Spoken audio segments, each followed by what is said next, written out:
গাজীপুর থেকে নিত্যপণ্যের বাজারে বর্তমান বাজার দর নিয়ে বিস্তারিত জানাতে যুক্ত হচ্ছেন সহকর্মী নজরুল ইসলাম। নজরুল, মাছ, মাংস এবং সবজির বাজারে বর্তমান পরিস্থিতি কেমন দেখছেন এবং আরেকটু জানাবেন যে দাম কমেছে কিনা, কি তথ্য আছে আপনার কাছে?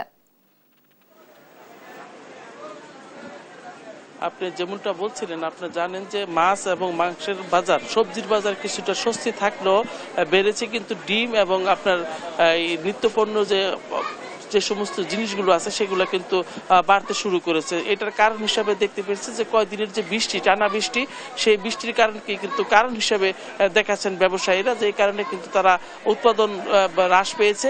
তো গাজীপুরের বাজারগুলোতে কিন্তু আজকে আমি সকাল থেকে বিভিন্ন যে দোকানদার তাদের সাথে কথা বলেছি, কিন্তু ডিমের বাজার ছাড়া কিন্তু আর সব মাংস, ডিম এবং সবজি এবং ডিম এই দুটি কিন্তু স্বাভাবিক রয়েছে, কিন্তু পাশাপাশি অন্য যে পণ্যগুলো রয়েছে সেই পণ্যগুলো কিন্তু বাড়তির দিকে রয়েছে। যেমন চাউলের বাজার কিন্তু অস্থিতিশীল অবস্থা রয়েছে।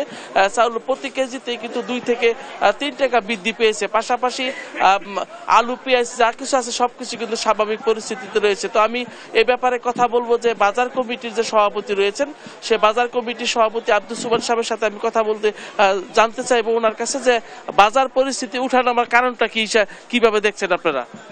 বিসমিল্লাহির রহমানির রহিম।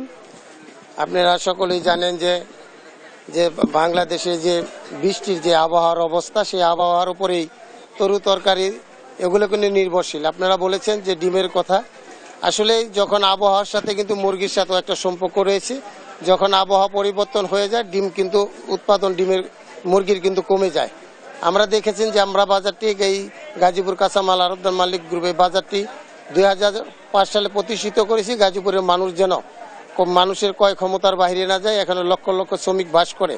আমাদের যে তরু তরকারি সেগুলা নিয়ন্ত্রণে মানুষের মধ্যে আছে, তবে সব কিছু নিয়ন্ত্রণে নেই। কিছু কিছু জিনিস রয়েছে যেগুলো বাইরে থেকে আমদানি হয়, সেগুলোর দাম হয়তো একটু এদিক সেদিক হতেই পারে।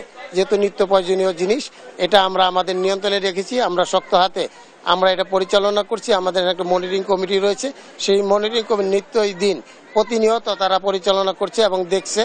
আপনি যেমনটা শুনলেন যে তারা কিন্তু বাজার কমিটি কিন্তু শক্ত হাতেই মনিটরিং ব্যবস্থা তাদের হাতে রেখেছে, এবং সবগুলো দোকানে কিন্তু আমরা সকাল থেকেই দেখেছি তারা কিন্তু যে দোকানের চার্ট, সেই চার্ট টানানোর জন্য তাগাদা দিচ্ছিলেন, এবং পাশাপাশি দোকানে নিত্যপণ্য যে জিনিস আপডাউন করছে কিনা সেটাও কিন্তু তারা দেখভাল করছেন। তো এখানে কিন্তু প্রশাসনের দৃষ্টি আকর্ষণ করেছেন তারা, যে তারা যেভাবে করছে তার পাশাপাশি যেন প্রশাসনের সুদৃষ্টি বাজারগুলোতে থাকে, তাহলেই নিত্যপণ্যের যে বাজারটা সেটা স্বাভাবিক অবস্থায় ফিরে আসবে। তো এই ছিল আমার কাছে গাজীপুর চৌরাস্তা বাজার থেকে সর্বশেষ।